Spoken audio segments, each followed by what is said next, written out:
Hello everyone, my name is Nahid and welcome to my channel technical Nahid. বন্ধুরা, আপনাদের সকলের জন্য আজ থেকে আমি এইচটিএমএল কোডিং এর একটি ফুল অ্যাডভান্স টিউটোরিয়াল ভিডিও বানানো শুরু করে দিয়েছি। আর এই টিউটোরিয়াল ভিডিওগুলো আপনারা আমার চ্যানেলে প্রত্যেক দিন পার্ট বাই পার্ট পেয়ে যাবেন। অ্যান্ড গাইজ, আজকের ভিডিওতে আমি আপনাদেরকে বলবো এইচটিএমএল কি, এইচটিএমএল এর কাজ কি, অ্যান্ড এইচটিএমএল শিখে শেষে আমাদের লাভটা কি হবে। সো গাইজ, প্লিজ স্কিপ না করে পুরো ভিডিওটি দেখুন, তাহলে আপনারা জানতে পারবেন আপনার সকল প্রশ্নের উত্তর। আর বন্ধুরা, আমার ভিডিওটি যদি আপনাদের একটু ভালো লেগে থাকে, প্লিজ প্লিজ প্লিজ ভিডিওটি একটি লাইক দেবেন অ্যান্ড আমার চ্যানেলটিকে সাবস্ক্রাইব করবেন। আর অবশ্যই অবশ্যই পাশে থাকা বেল আইকনটিতে প্রেস করবেন, যাতে করে আমার তৈরি প্রত্যেকটি ভিডিও সবার প্রথমে আপনাদের কাছে পৌঁছে যায়। সো ফ্রেন্ডস, আর দেরি করবো না, লেটস স্টার্ট দ্য ভিডিও।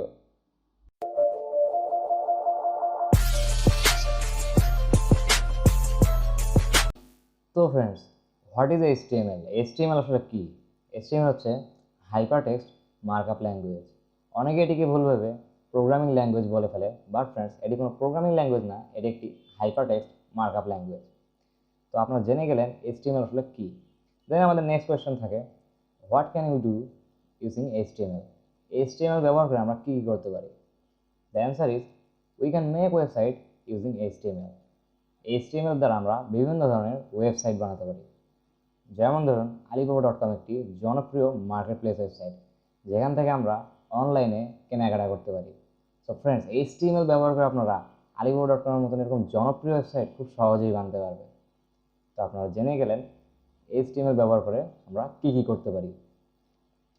দেন আমাদের নেক্সট কোয়েশ্চেন আছে, what is our benefit in learning HTML? HTML শিখে আমাদের লাভটা কি? এইচটিএমএল শিখে কি আমাদের লাভ আছে কোনো? হ্যাঁ ফ্রেন্ডস, অনেক লাভ রয়েছে। We can make money by learning HTML. HTML শিখে আমরা টাকা ইনকাম করতে পারি। হ্যাঁ ফ্রেন্ডস, টাকা ইনকাম করতে পারি। But how? কীভাবে? হ্যাঁ ফ্রেন্ডস, বিভিন্ন ধরনের আউটসোর্সিং মার্কেট প্লেস রয়েছে, যেখানে আমরা এইচটিএমএল এর দ্বারা সুন্দর সুন্দর ওয়েবসাইট ডিজাইন করে বা ওয়েবসাইট বানিয়ে অনেক টাকা ইনকাম করতে পারি।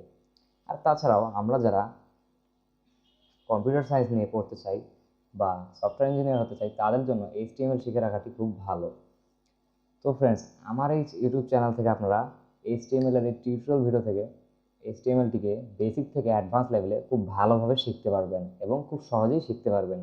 সো ফ্রেন্ডস, ভিডিওগুলি খুব মনোযোগ সহকারে দেখবেন, তাহলে খুব সহজেই শিখতে পারবেন।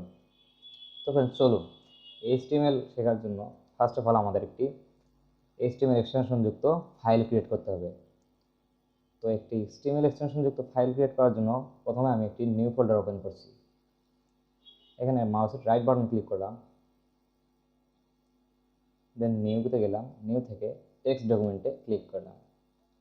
দেন আমাদের একটি নিউ ফাইল ক্রিয়েট হয়ে গেল। এখানে একটি নেম দিতে হবে, আমি ইন্ডেক্স দিয়ে দিচ্ছি।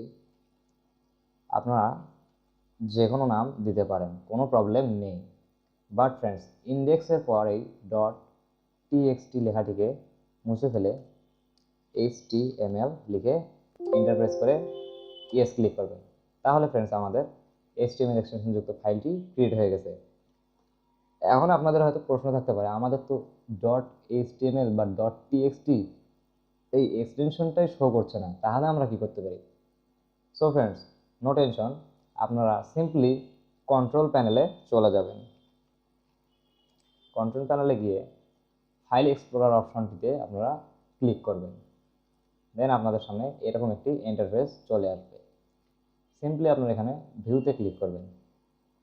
নিচে আপনারা দেখতে পারবেন hide extension for known file types.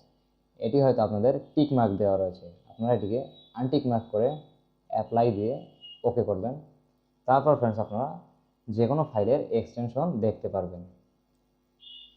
তো ফ্রেন্ডস, আমরা তো এইচটিএমএল এক্সটেনশন যুক্ত ফাইলটি ক্রিয়েট করলাম। এখন আমাদের কোয়েশ্চেন আসে যে আমরা তো এইচটিএমএল কোডিং করব, বাট এইচটিএমএল কোডিংটা করবোটা কোথায়? সো ফ্রেন্ডস, একটা কথা সবসময় মাথায় রাখবেন, এইচটিএমএল কোডিং করার জন্য সবসময় আমাদের একটি কোড এডিটর প্রয়োজন। সেটি যে কোনো কোড এডিটরই হতে পারে, যেমন ধরুন নোটপ্যাড, নোটপ্যাড প্লাস প্লাস বা অ্যাটম, সাবলাইম টেক্সট এডিটর, এরকম যে কোনো ধরনের কোড এডিটর হলেই হবে। আর তাছাড়াও সচরাচর আমাদের সকলেরই উইন্ডোজে নোটপ্যাড থেকেই যায়, তো আপনারা নোটপ্যাডেও কোডিং করতে পারেন। বাট ফ্রেন্ডস, আমি সাজেস্ট করব সাবলাইম বা অ্যাটমের মতো কোনো প্রফেশনাল কোড এডিটরই ইউজ করবেন। বিকজ ফ্রেন্ড, নোটপ্যাড কোডিংগুলোকে খুব হাইলাইট করতে পারে না, সো খুব কম হাইলাইট করে, তার ফলে আমাদের কোডিং করার সময় দেখতে খুব প্রবলেম হয়। সো আমি নিজেও সাবলাইম টেক্সট এডিটর ইউজ করি, তো আপনাদেরকেও সাজেস্ট করবো সাবলাইম টেক্সট এডিটর ইউজ করার জন্য। সাবলাইম টেক্সট এডিটর আপনারা যে কোনো ব্রাউজার থেকে ডাউনলোড দিতে পারবেন, আর যদি না পারেন এই ভিডিওর ডিসক্রিপশনে আমি সাবলাইম টেক্সট এডিটরের ডাউনলোড লিঙ্কটি দিয়ে রাখবো, ওখান থেকে আপনারা ডাউনলোড দিতে পারবেন। তাহলে ফ্রেন্ডস, আপনারা জেনে গেলেন কোডিং করতে হবে কোথায়। তো ফ্রেন্ডস, এখন আমাদের একটি লাস্ট কোয়েশ্চেন থেকেই যায়, আমরা আউটপুটটি দেখবো কোথায়? আমরা তো কোডিং করলাম, বাট আউটপুটটা না দেখলে আমরা বুঝবো কীভাবে আমরা কী করলাম? সো আমাদের তো আউটপুট দেখতে হবে। তো আউটপুট দেখা খুবই সিম্পল একটি ব্যাপার। আমরা যে HTML এক্সটেনশন যুক্ত ফাইলটি ক্রিয়েট করব, সেটি আমাদেরকে যে কোনো একটি ব্রাউজারে ওপেন করে নিলেই হয়ে যাবে। সেটি যে কোনো ব্রাউজারই হতে পারে, সেটি মজিলা ফায়ারফক্স হোক বা ক্রোম হোক। এখন আমাদের ফাইলে কোনো কোডিং করা নেই, তাই আমাদের ফাইলটি ব্ল্যাঙ্ক রয়েছে। যখন আমরা কোডিং করব, তখন ফাইলটি লাইভ সার্ভারে শো করবে। সো ফ্রেন্ডস, আপনারা বুঝিয়ে গেলেন কীভাবে আউটপুট দেখতে হয়। তো চলুন আপনাদেরকে HTML এর কিছু ট্যাগ দেখাই। HTML এ বিভিন্ন ধরনের ট্যাগ রয়েছে, যেমন ধরুন HTML tag, head tag, body tag, title tag, strong tag, এরকম বিভিন্ন ধরনের ট্যাগ রয়েছে। সো ফ্রেন্ডস, এই টিউটোরিয়াল ভিডিওর পার্ট 2তে আপনাদেরকে আমি HTML এর সকল প্রকার ট্যাগ ব্যবহার করা শিখিয়ে দেব।